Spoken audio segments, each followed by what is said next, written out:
must be our goal and our guide. And all that we strive for as a human family, dignity and hope, progress and prosperity, depends on peace. But peace depends on us.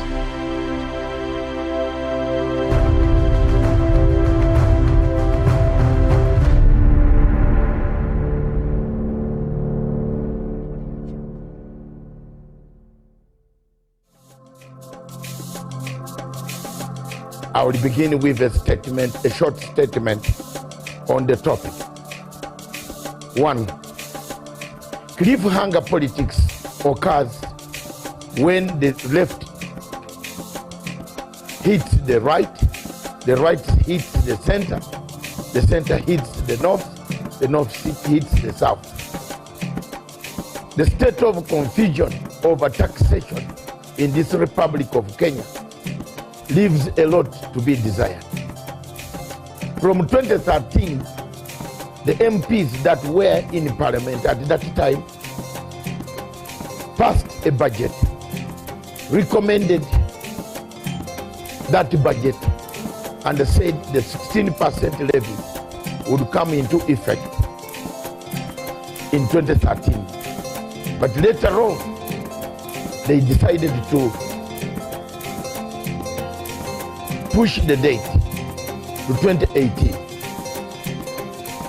President Uhuru Kenyatta took over a government that had obligations, both local and international. In international obligations, he had to continue to service the date that the government of President Kibaki had.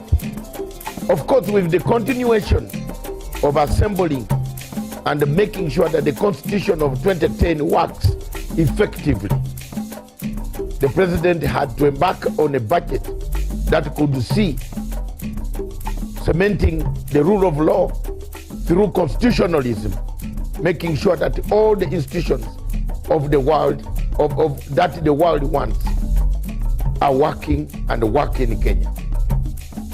It is therefore very important to understand the root causes of the current taxation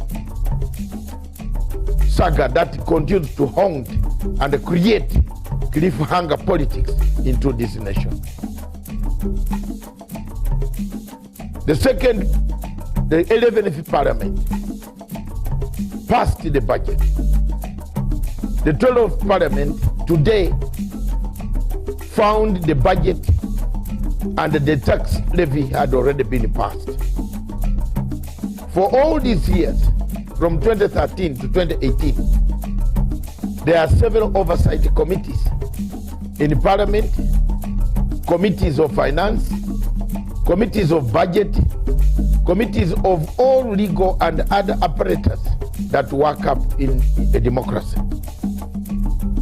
Why did they look at this as very important taxation that had been shelved by the Ministry of Finance?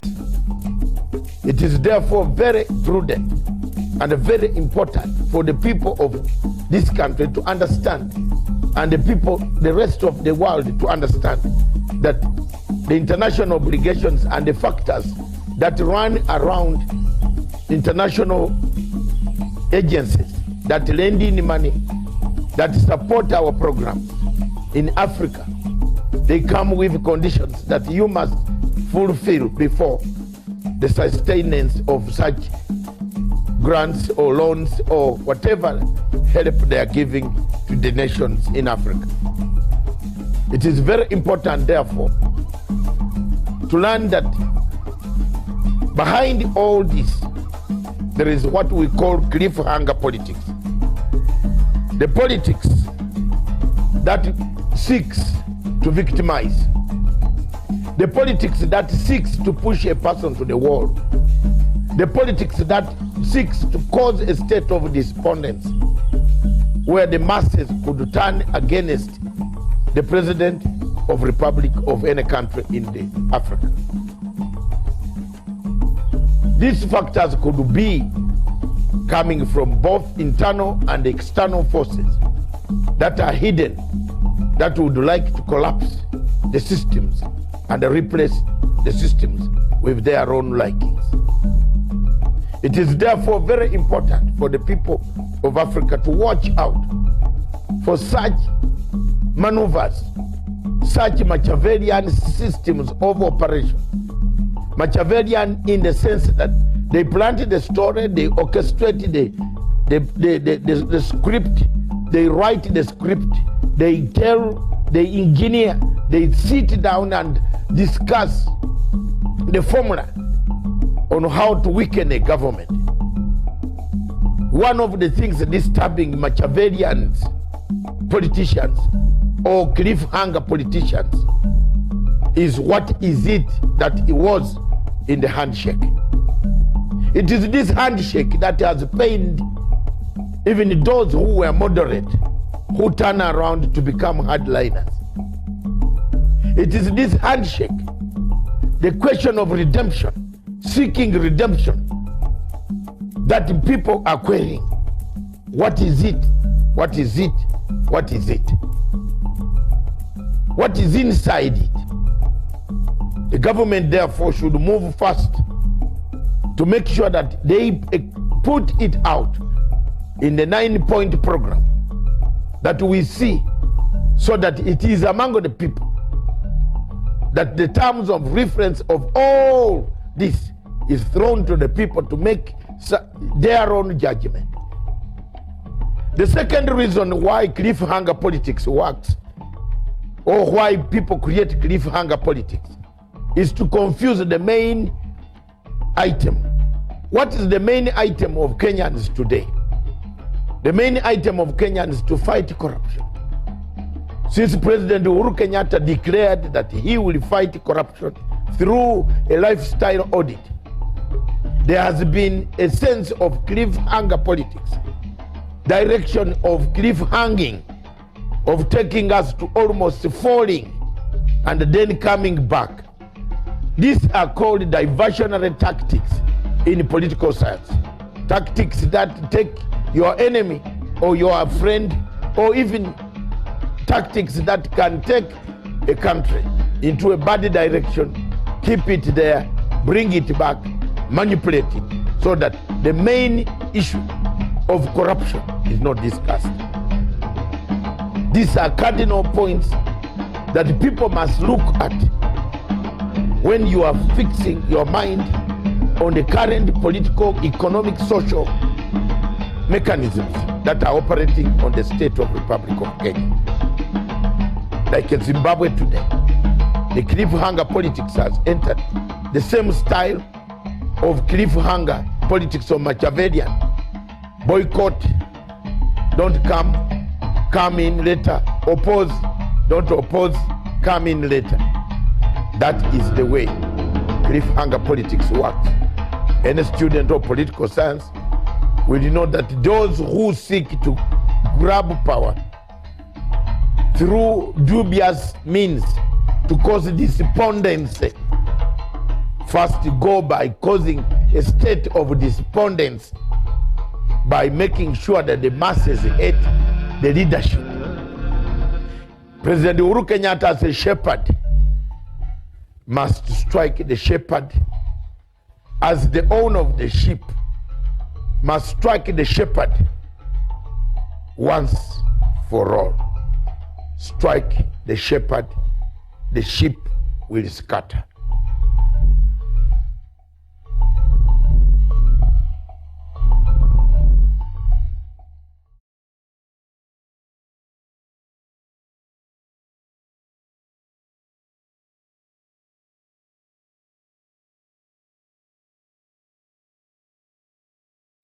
Good evening, viewers. Welcome to Punchline Africa TV, broadcasting all the way from the Republic of Kenya in Nairobi. Nairobi weather is rather chilly. When you go out, you need a raincoat, or you must arm yourself with an umbrella. Today, we have done quite a lot of assaults since morning.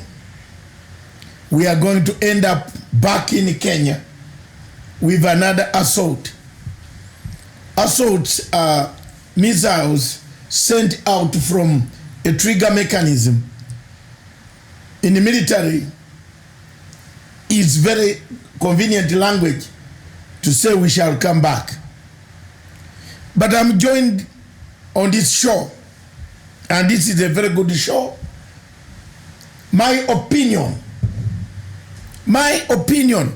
is back, and we shall be using it for the legacy trend. We want to keep the legacy trend. The guy here is the legacy man. We keep the legacy. Whatever little we are left with, let's keep it. On Saturday, President Uhuru Muigai Kenyatta took a step and created a shortcut, brought back the perception. The perception came back. The perception is back.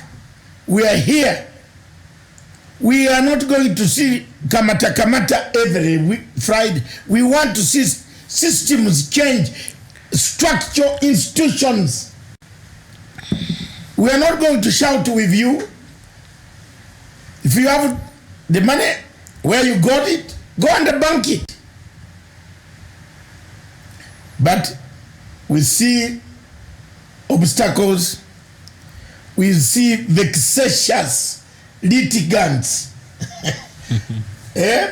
trooping the courts. Wamutata can be good, but on this one is useless. On the question of national importance, national interest, Kenyans want corruption gone like today. So with me in the studio this evening is none other than Samuel Tawish himself. Welcome to the show, boss. Thank you so much, Dr. As a guest. Asante. But you can become the interrogator. Very well. My opinion, demagogues are many. Demagogue is a person who wastes your time, steals your time. No? Breaks, stops you from going for real things, occupies your space. If by English language I'm wrong, correct me, isn't it? You're right. A demagogue is they know all. They also want to know all, but they don't know. He occupies the space. Does Kenya have a lot of demagogues? Mr. Tawish, will you be able to narrate to us the story, the headline, storm over CBK's dirty money order?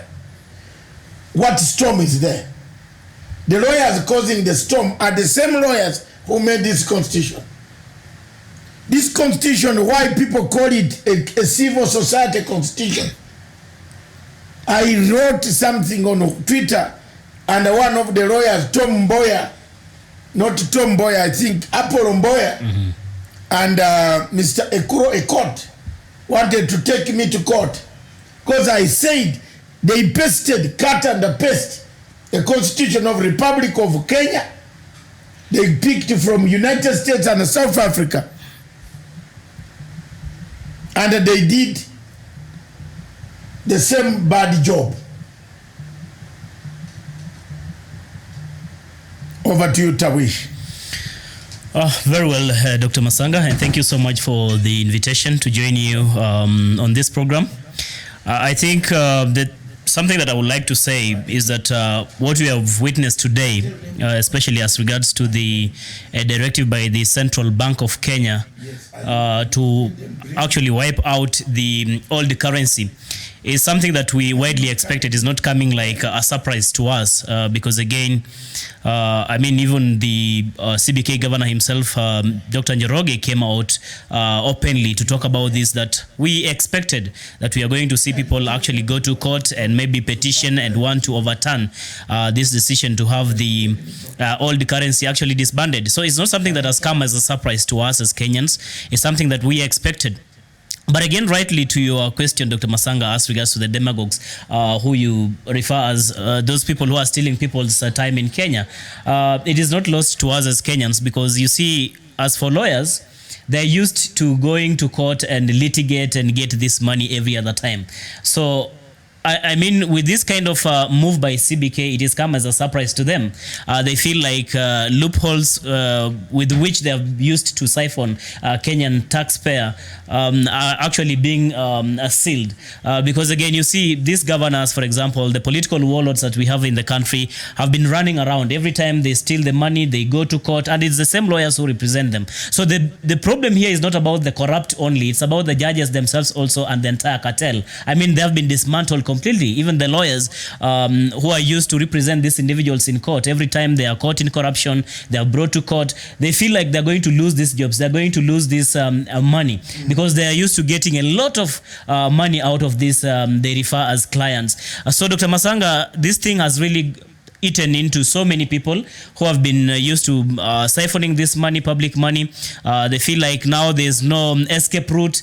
So that is why you see they are rushing to court. I mean, for Mutata, for example, it didn't come to me as a surprise. It's something that I widely expected that it was going to court. In fact, I remember yesterday when we are having that show in the evening, I did say to Miriam that we are going to see possibly Okiya Mutata go to court. And before we even actually left this office already, Okiya Mutata had hinted that he's going to court. And today, indeed, he's going to court to try and challenge this. But I think as a country, we need to move forward. We need to change this notion that we need to litigate, we need to actually petition and want to oppose every move that the government makes. For example, the housing project, Dr. Masanga, that was supposed to have been implemented as we speak today. I mean, there are people who went to court to try and put an injunction into this. We cannot quite implement this. You're seeing we are having this, the change of the currency. I mean, it's something that is long overdue, something which was supposed to have been implemented all from 2013. And up to now, it's when now CBK has gone ahead and implemented it. And again, we are seeing people who are going to court to try and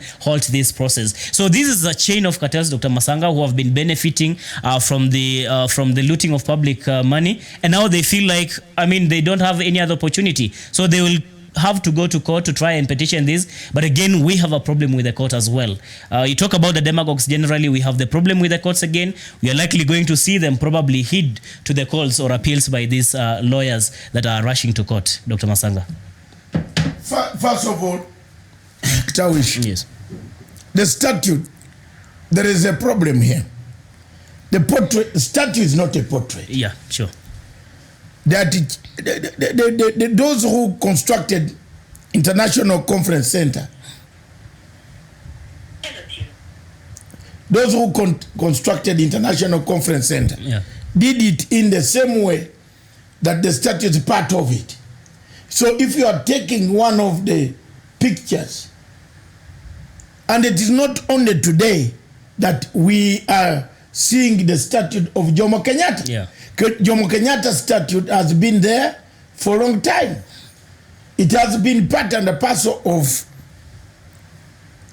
the situation. Whenever we see in Kenya, you pass by the place, you find the statue.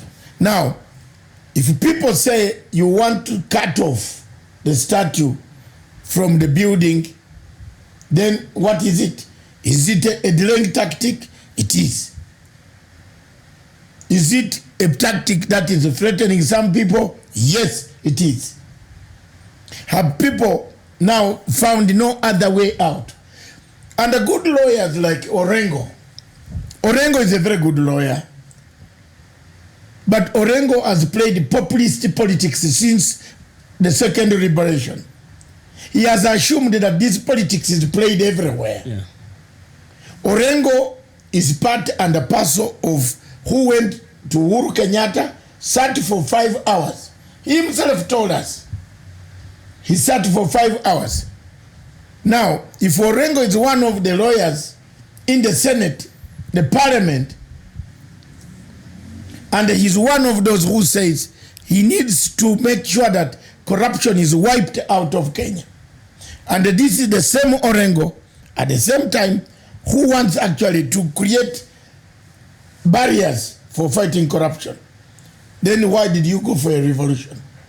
Dr. Masanga, I'd not even suppose from where I see that there's any cause for alarm as we speak now, because the CBK governor, Dr. Njoroge, has come out categorically today and said is equally ready to battle it out in the courts. I mean, he's not surprised that there are Kenyans who are going to court or lawyers who are going to petition the printing of this new currency. So it's something that gives us more confidence and courage and hope that maybe with this litigation this time round, sometimes we also need maybe to educate these people. They don't know, like you're putting it, Dr. Masanga, they feel like this is just a picture of Mzee Jomo Kenyatta. They're not seeing it as a portrait. They're not seeing it as a statue. They feel like they need to go and petition it in court. But again, they are going to be educated. They are going to be told. And I think clearly that is what the CBK governor said today. That is not surprised. He's not shaken that there are Kenyans who are going to court, because again, he has actually enough reasons and grounds to challenge that particular petition that has been actually placed in our courts today, Dr. Masanga. In any case, I don't know why,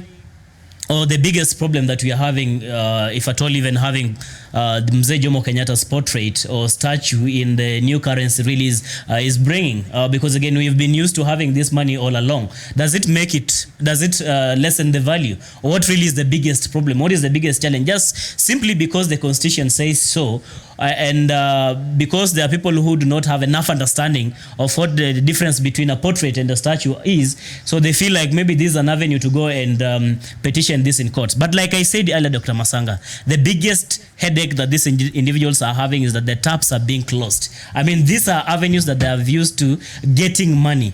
I mean, these people steal the money, they go to court, and they're being represented by these rogue lawyers we are talking about. So now that they feel like we are closing all the taps, they will no longer be getting this water. So that's the big headache that they're having. Can we have the Chief Justice have sent something to Stephen? Let's have the Chief Justice quote. The Chief Justice of the Republic of Kenya quoted something. He said something very extraordinary. I'm bringing you to the court. Yeah. Your opinion. Prepare your opinion on Justice Mwiru. And the Chief Justice of the Supreme Court said something. Stephen, we want to see it on the board. He said, some people file frivolous cases. We must fight corruption. How can you involve public participation of thieves? Yeah. Yeah. If you are fighting corruption, how do you involve a public person who intends to go to steal? If this money was told, we call it public participation, they will know. Yeah. And therefore, the central bank has the liberty to keep it as it feels as an institution. It has not infringed anything. Yeah. And above all, the money is not going to be printed tomorrow. It's not in circulation yet. We haven't received. Have you received any new notes? Not yet. They are saying we can use this money. The time given was all this rubbish of litigation, vexatious litigation of Omutata, vexatiously going to court. I remember when I was doing a lot of applications for ICC, I was called one of the most vexatious litigant. It irritated me so much that Fatou Bensouda wanted me to be removed, charged, and stopped from ever entering the ICC. The judges refused. Said, Dr. Matanga has not insulted you. Not insulted the court. He hasn't said the court is stupid. But we just warn you, Mr. Dr. Matanga, to tone down your language. Because I was using a lot of Shakespearean language. So, which some of them did not want to go to the, dictionaries and so on. Given this, is Africa in sickness? Dr. Masanga, we condemn on one side. We don't want corruption. We don't want corruption. Uhuru has failed to fight. On the other side, when Uhuru starts fighting corruption, we condemn him. Is Africa sick?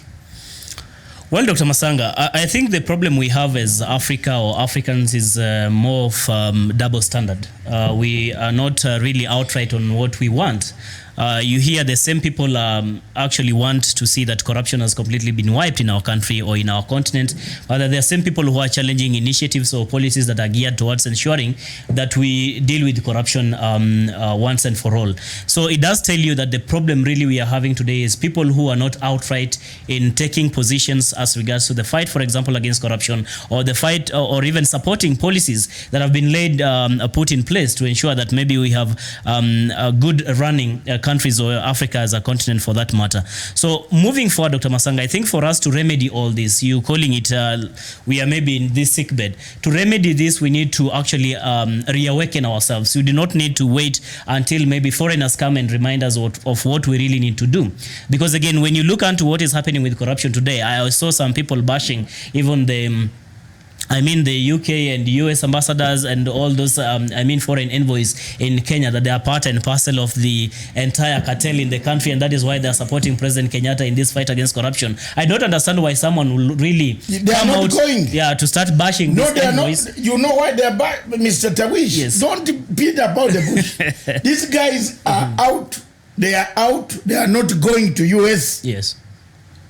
Some people are quiet because a diplomatic mail is circulating. Mm-hmm.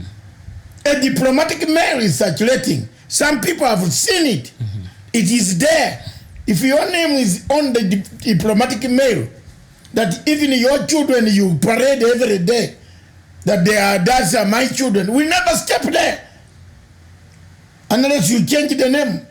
But now with the Huduma number and the operations of Huduma number, names will be very difficult. It's a tight corner. Mm-hmm. You know, people have been saying, I've been telling people on social media that Uhuru Kenyatta is a deadly guy. People did not listen to me. Yeah. I said Uhuru Kenyatta will bring a tsunami. There is a tsunami here. One of the legs of the tsunami appeared on Saturday. The other tsunami is Huduma Center. Huduma number. Yes, Huduma number. Everybody has registered. Mm-hmm. Because if you stay here more than 1 year, 6 months, you are doing biashara.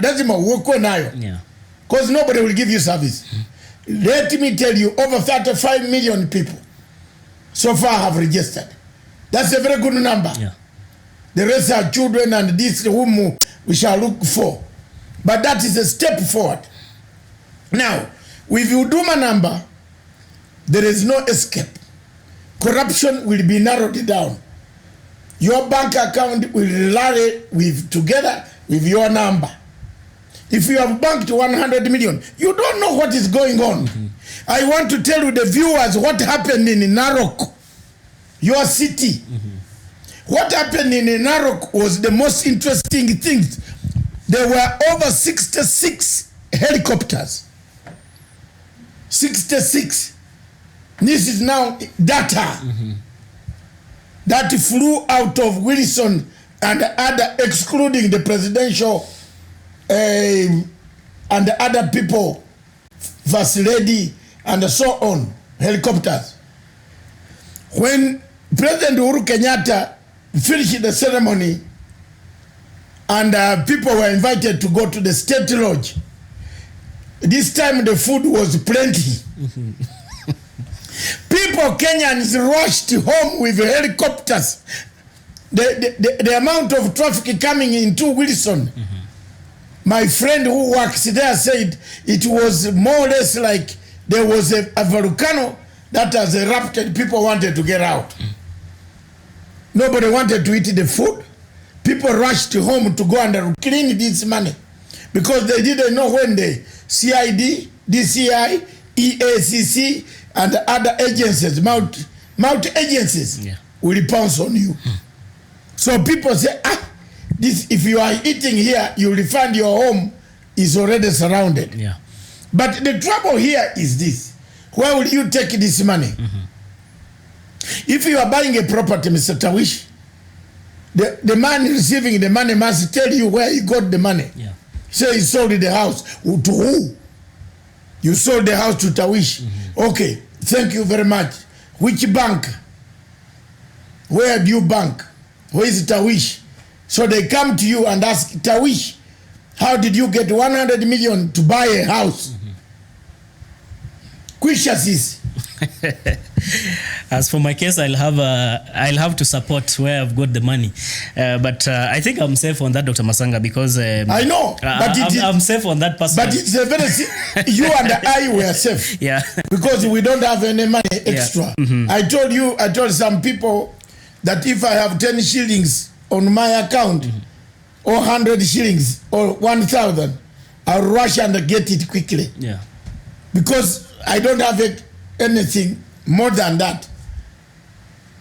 I rush. Yeah. But there are people who don't know that they have even 11 million. Mutahi Nguji didn't know there was 11 million on account. So what does that tell you? That's the highest type of corruption ever witnessed, I am telling you. Yeah. I cannot be an intellectual and fail to know what is on my account. Yeah, Dr. Masanga, talking about what happened in Narok on Saturday.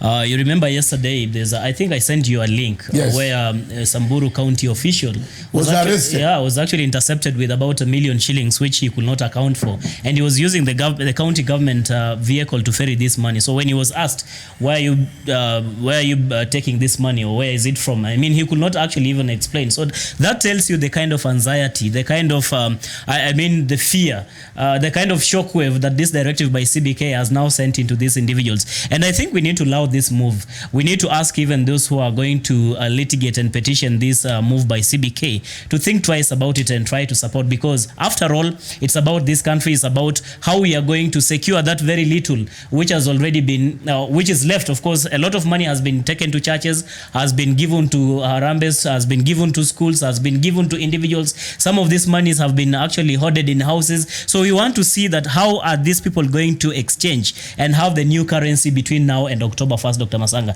So it's a policy. It is a directive that all well-meaning Kenyans should actually support, Dr. Masanga.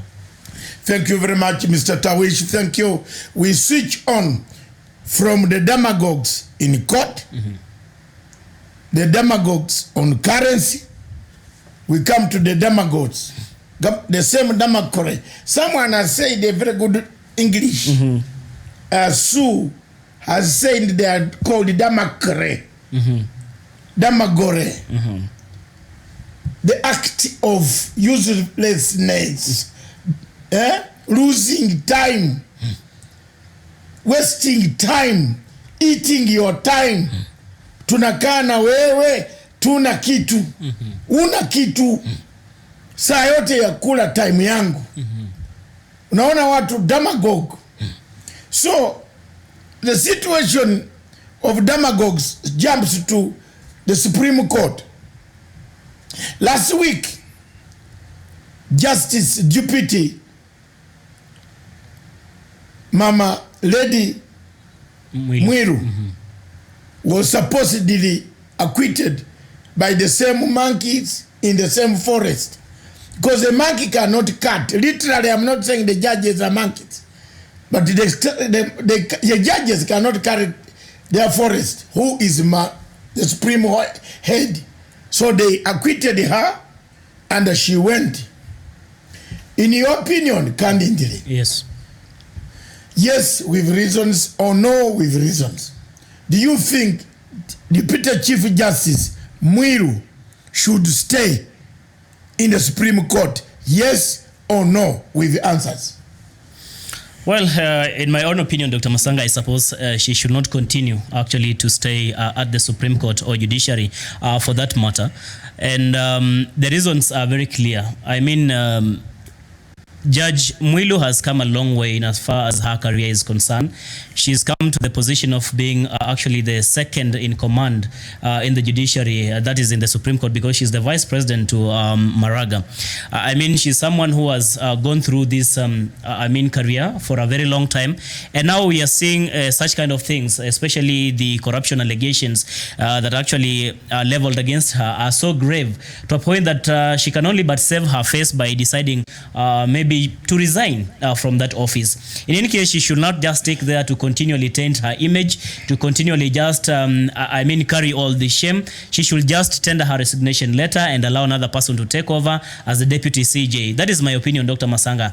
But again, you talked of the same forest and the same trees, and anyone's guess out there, it's very, very difficult to have these judges who supposedly feel like, of course, Mwilu is their senior, to come and maybe implicate or even prosecute her. So the biggest obstacle we've been having is also these rogue judges, people who are not doing or dispensing their role as it should. But we should thank President Kenyatta for his decision to try and have a change, the entire overhaul within the Judicial Service Commission. You've seen the change of guard in the Judicial Service Commission.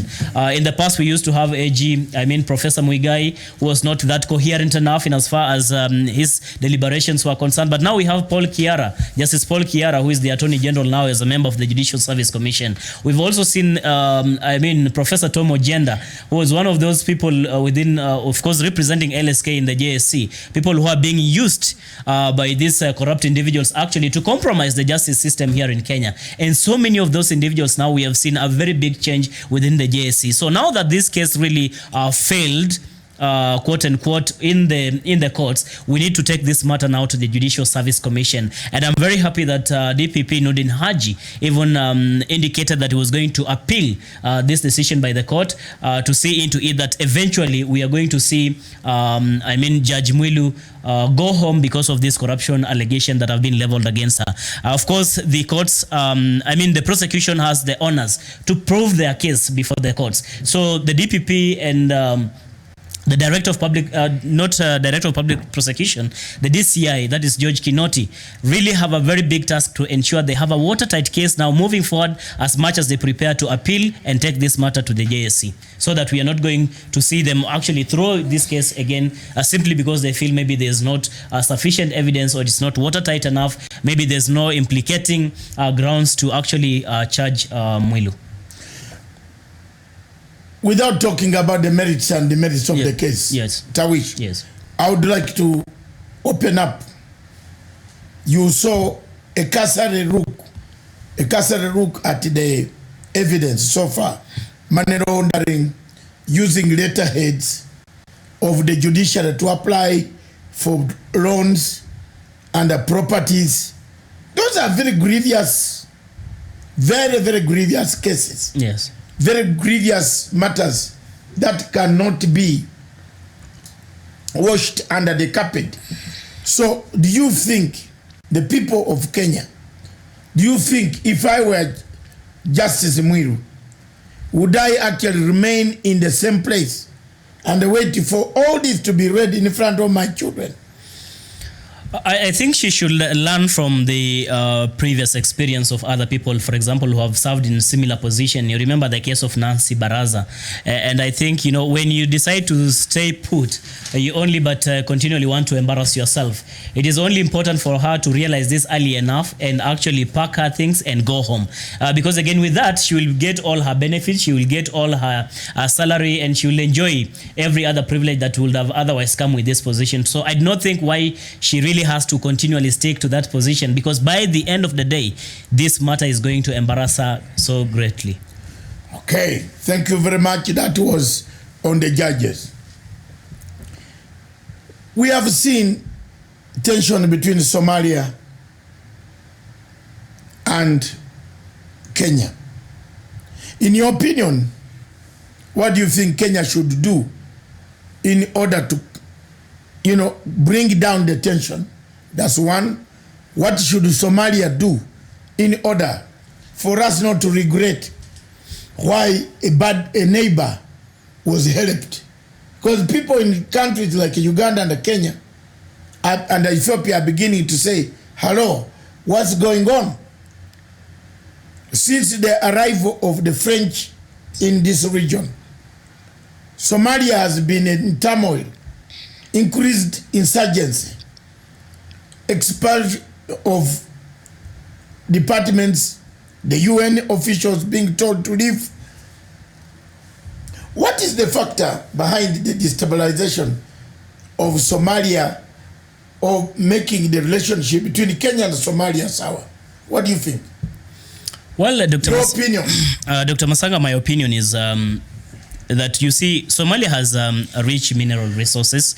And ever since we went, we had this incursion into Somalia to try and restore peace and stabilize Somalia.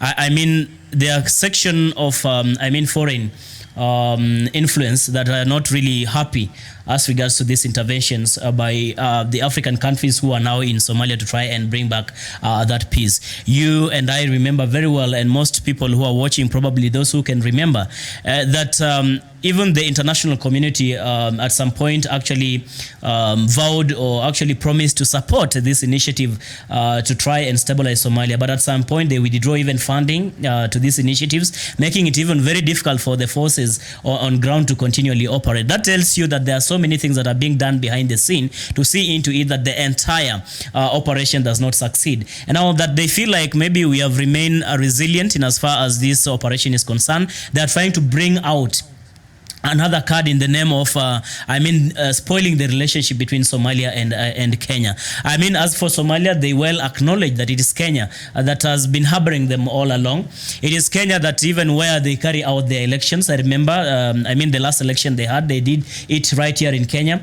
It is the same Kenya that has sent there the troops. We have lost so many soldiers on ground. We have sacrificed so many lives, and so much blood has been already shed simply because we want to restore Somalia. We are doing this not because there's anything we want out of Somalia, but we want to ensure that Somalia has stabilized, Somalia has peace, because with peace and stability in Somalia, it means the same for Kenya, it means for the same in the East Africa region and the entire continent. So it is an initiative that we should support. It is not just time for us to say, let's withdraw the troops. I mean, this is a trigger. It's something that they're trying to see, what are we going to do? They tried all other mechanisms that are not working. But I want to appeal to the leaders, especially the foreign ministries, to see into it how they can solve this amicably through dialogue and through talking, so that we do not see the kind of ugly altercations between the two countries. I mean, we've come a long way, and the only intention that Kenya has in as far as Somalia is concerned is to ensure that they have peace and stability, and even those Somalians who are in Kenya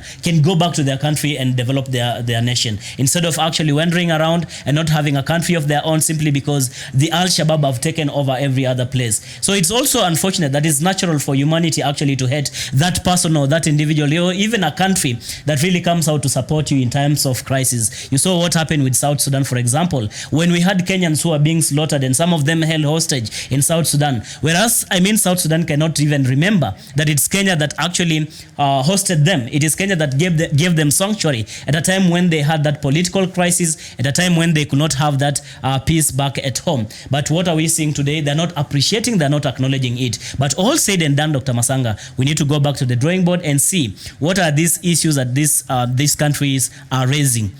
For example, Somalia, are they legitimate? Are they genuine concerns? Is there any part or in this operation that we have crossed maybe overboard? We need to do it and try to review and see how we can continually move forward and ensure that the peace and the cordial relationship that Kenya and Somalia has had continues the same way, Dr. Masanga.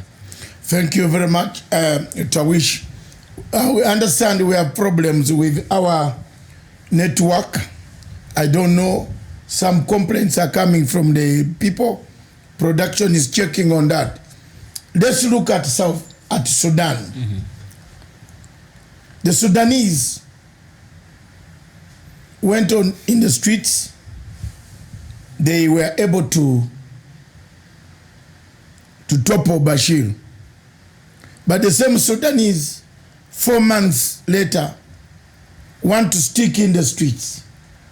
The army yesterday decided enough is enough, and this morning, 2, Al Jazeera, that has been advocating and inciting the demonstrators, was told to pack and ship. All the worker permits cancelled. What do you think about the situation? Your opinion on Sudan? Well, Dr. Masanga was one of those people who are really very excited and very happy to see that the people of Sudan can really be so resilient to a point they can actually contain demonstrations in the streets for that long. But unfortunately, they did not have a strategy altogether. They came out, they wanted President Bashir out of office without really drawing a clear strategy and plan on how they are going to have this transition, who was going to take over from Bashir.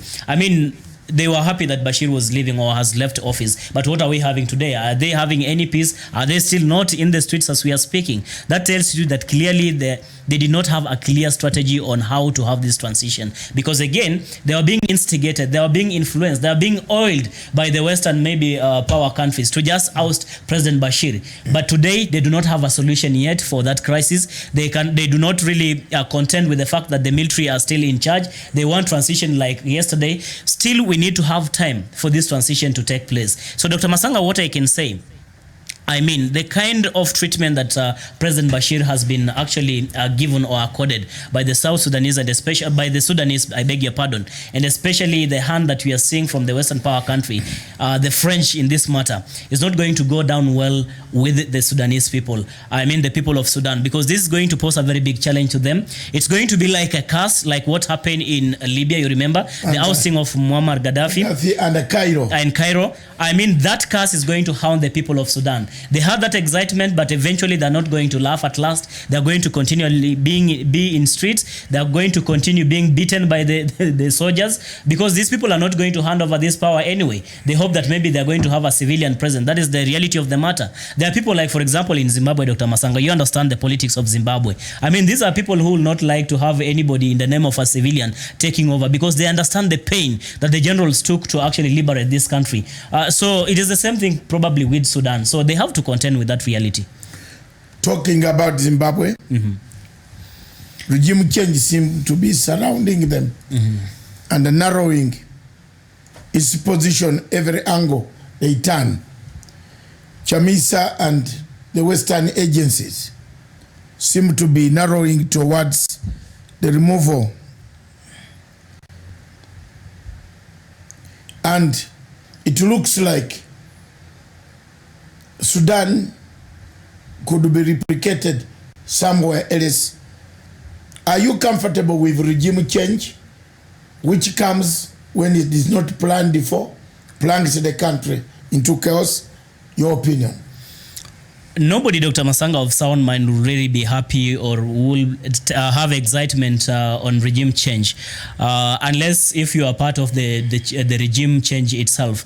As for Zimbabwe and what is happening today, yesterday you remember I made an appeal, a passionate appeal for that matter, for the people of Zimbabwe to give ample time to President Emerson Mnangagwa to actually reorganize and actually try to see how we can reawaken this country, because the challenge we've had with this sanctions that are being imposed on Zimbabwe, and now, of course, the sanction against, is it ZANU-PF, the party?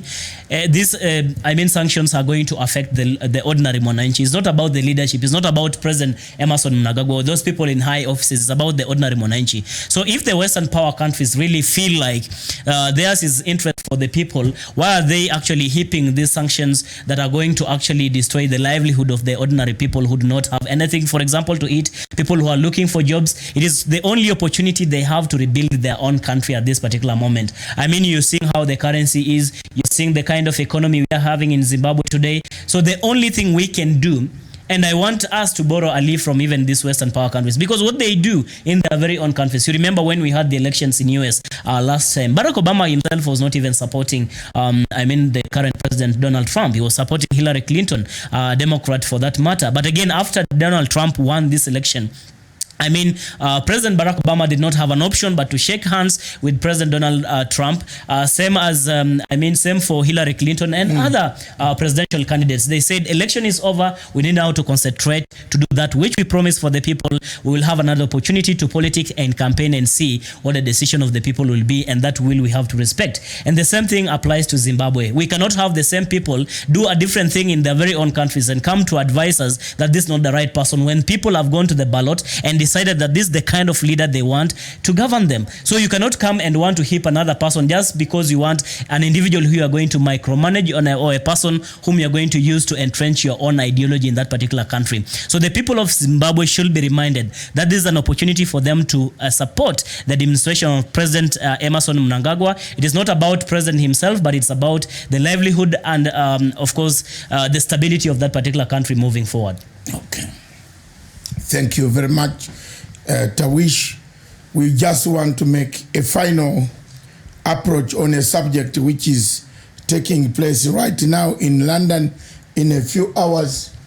The former Prime Minister of the Republic of Kenya will be addressing Chatham House on the legacy of one Kofi Annan. Any comments?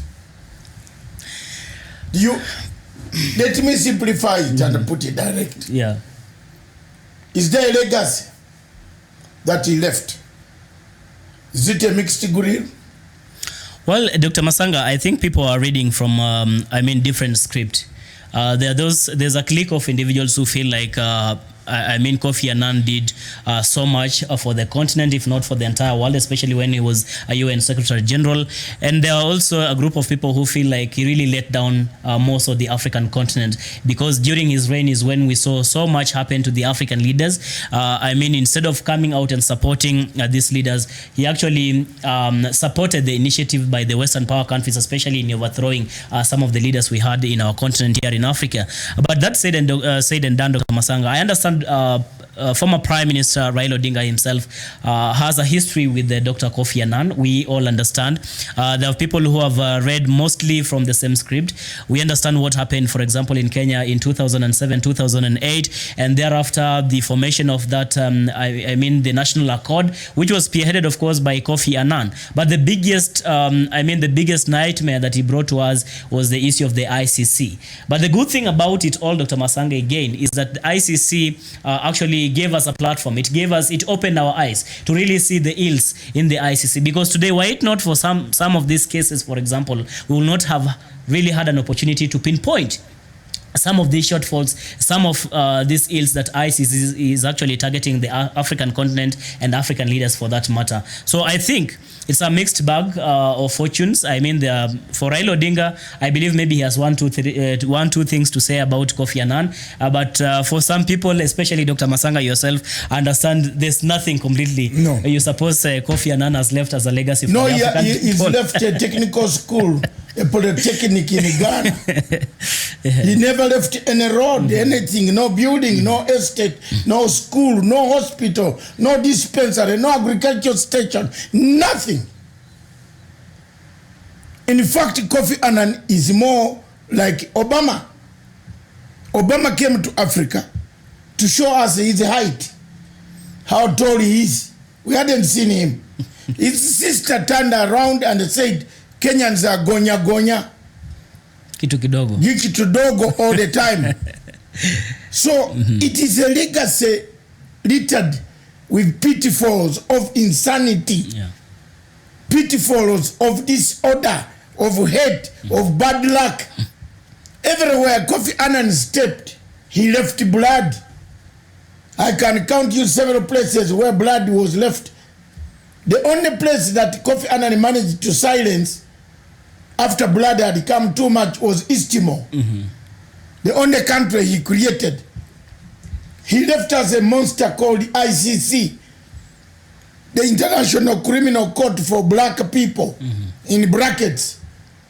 But when it touches white Americans threaten to bomb it. It withdraw the cases. I wish one African country also threatened to bomb them. Cases would have not come.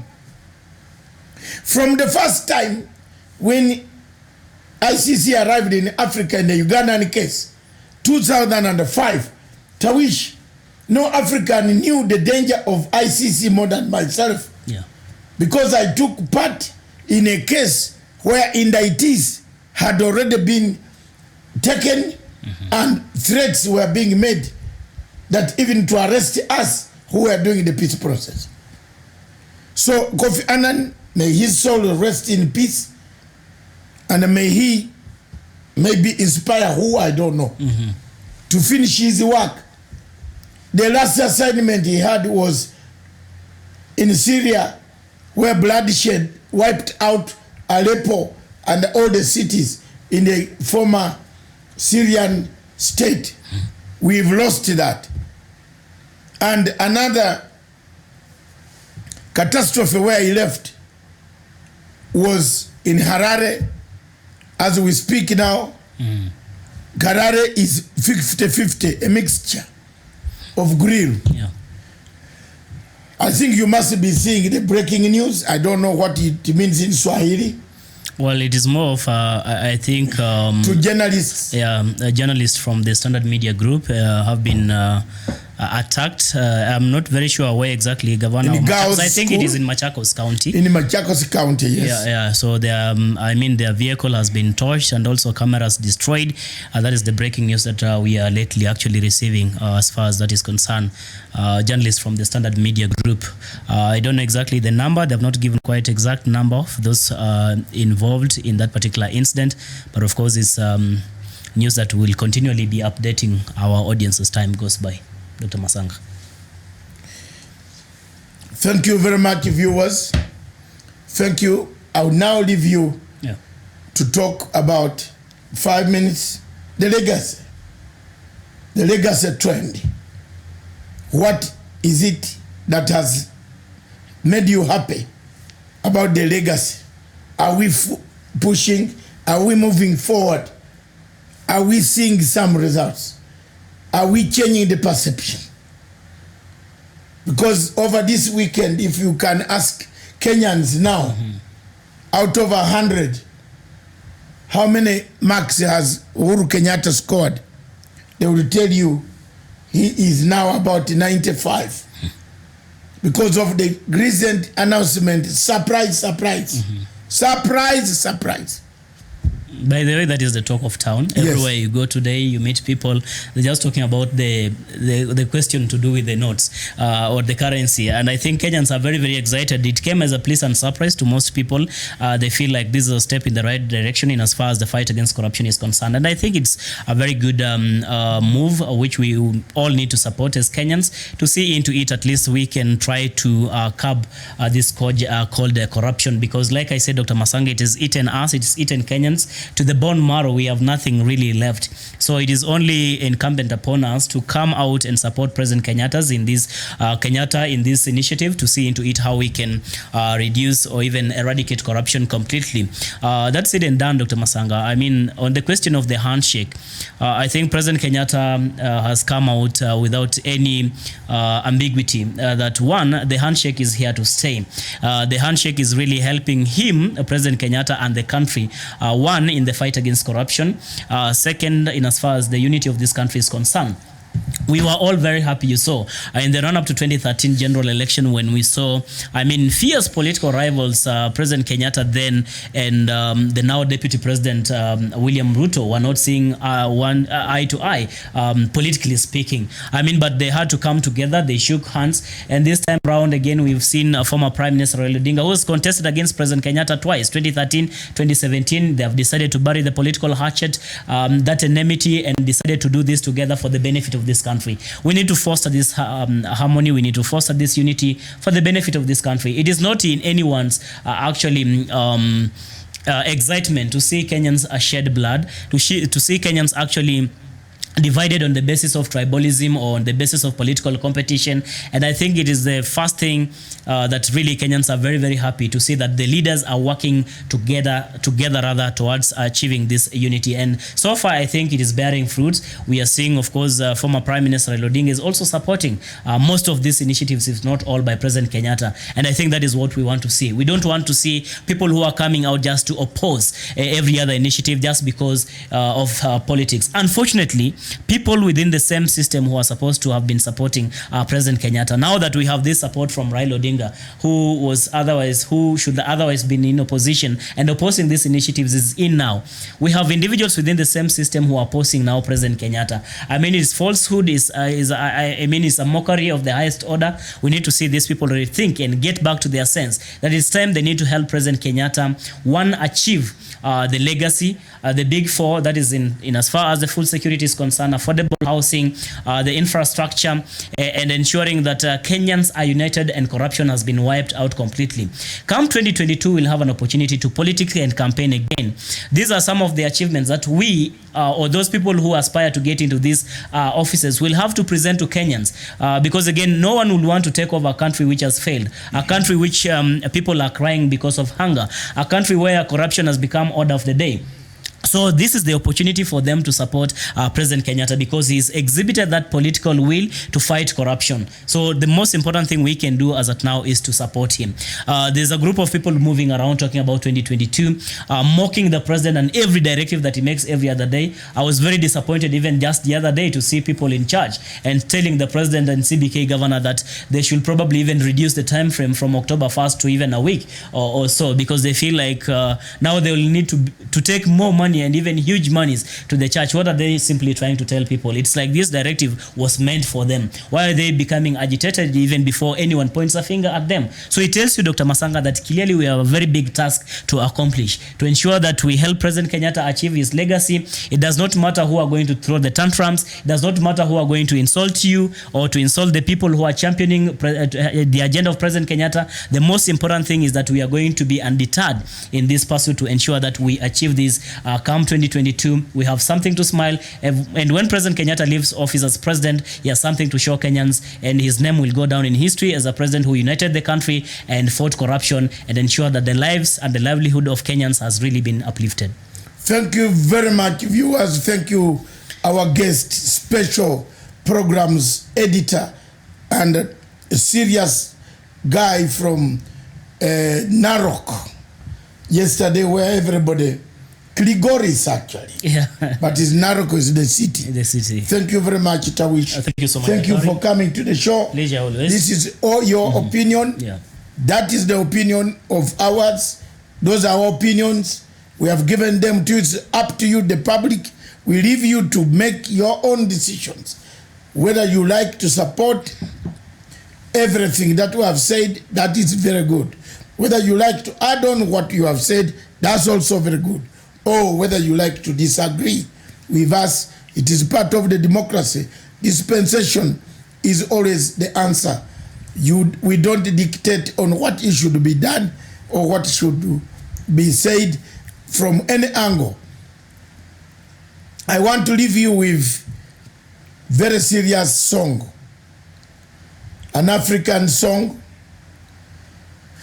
that is a liberation song that gives us the strength to go and fight, to go and talk more and find out more, to encourage the presidents to bring the strength to the people they lead on the continent. Bring it on, that song, Africa. Otherwise, viewers, I'll leave you with the song singing. When it is over, we shall be gone and probably looking for our blankets tonight. Otherwise, tomorrow, thank you very much. We meet you again. We have contributed, done our best to make sure that Africa rises and shines again.